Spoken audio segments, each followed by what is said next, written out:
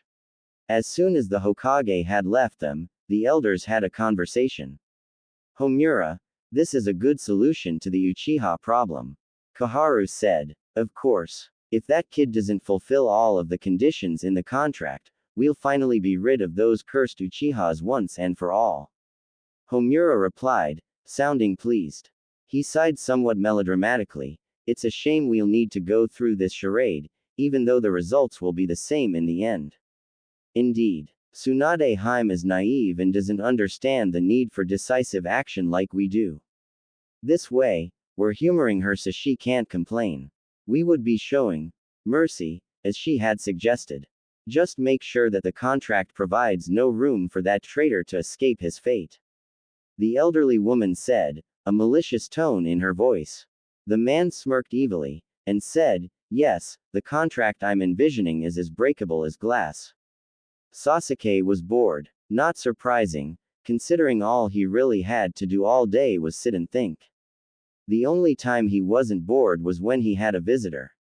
So far, he had been locked up for 5 days and had 2 different visitors, Naruto and Sakura.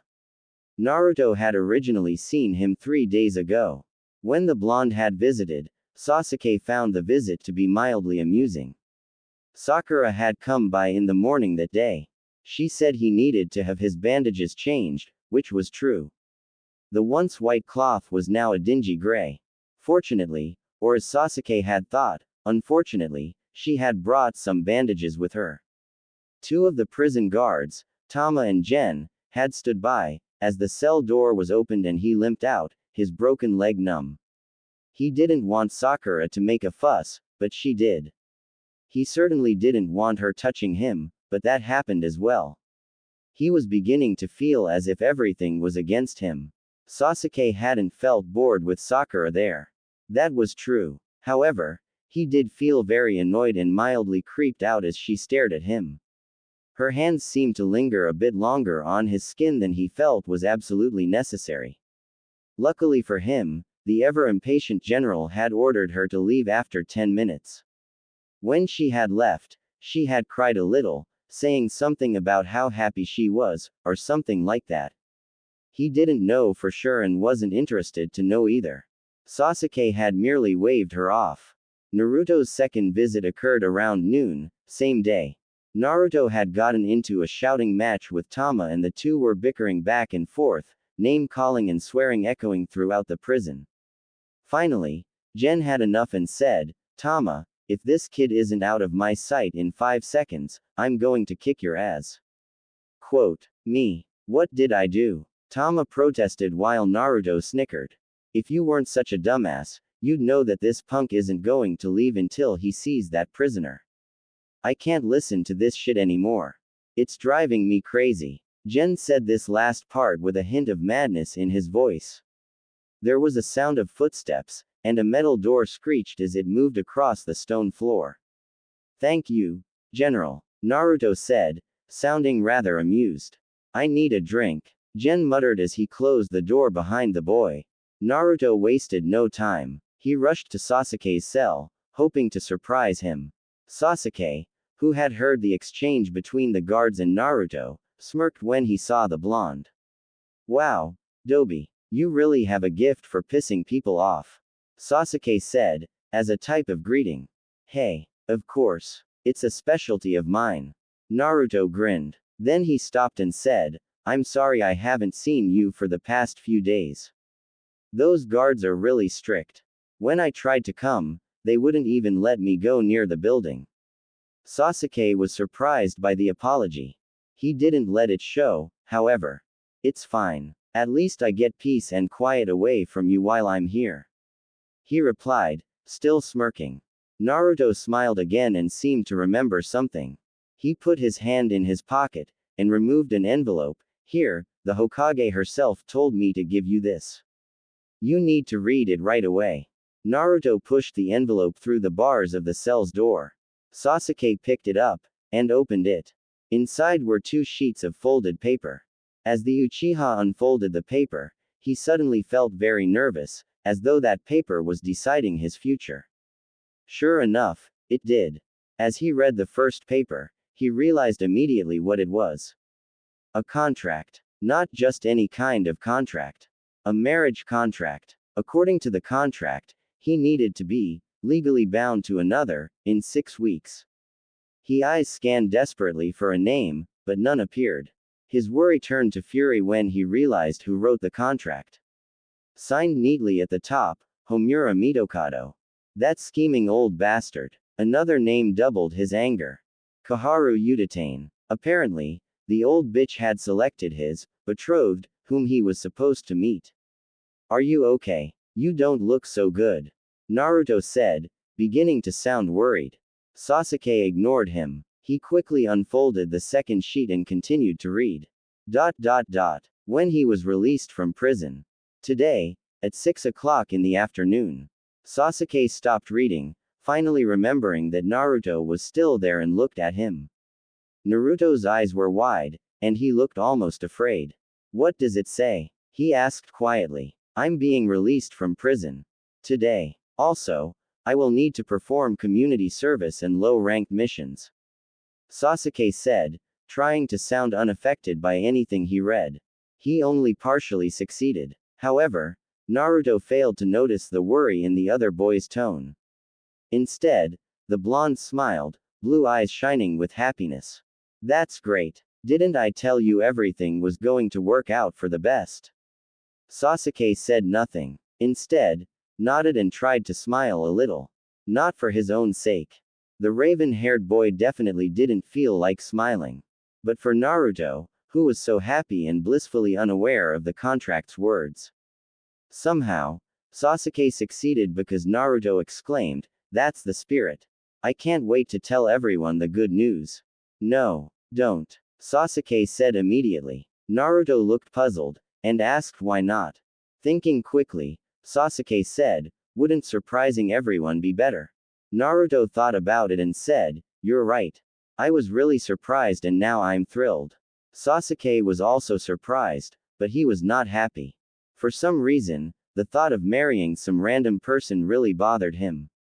Of course, he would never admit that out loud. He was an Uchiha, after all. Nothing bothered them. A little voice spoke in the boy's mind. If it doesn't bother you, why can't you tell Naruto? This made him freeze. Why didn't he tell Naruto about his impending marriage? For some unknown reason, the words refused to come out. Kid. Time's up. Tama hollered. That snapped Sasuke out of his mental debate. He brought his gaze back to Naruto, who kept smiling the whole time. I need to go, but I'll definitely be seeing you later. Naruto called over his shoulder as he left the cell block. Sasuke said nothing. Instead, he resumed reading the remainder of the contract.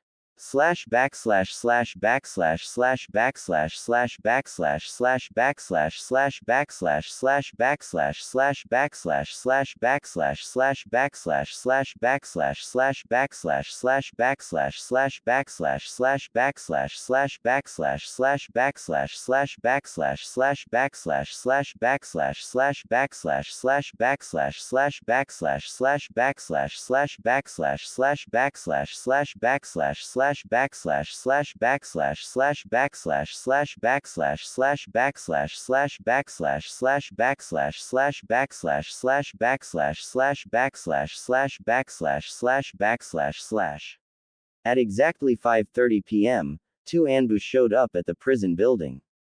They had been sent to escort Sasuke Uchiha to the Hokage. The first Anbu, wearing a cat mask, carried a pair of crutches. The other Anbu, wearing a bear mask, passed a note to the prison guard on duty. The man quickly got up from the desk he sat at, and opened the iron door to the cell block. Both Anbu walked in with the guard. Sasuke watched them. They stopped in front of the cell door and the prison guard unlocked it. Let's go. The wearer of the bear mask ordered. Sasuke took the offered crutches from the other Anbu wordlessly. Then, he started walking as best he could toward the Hokage's office.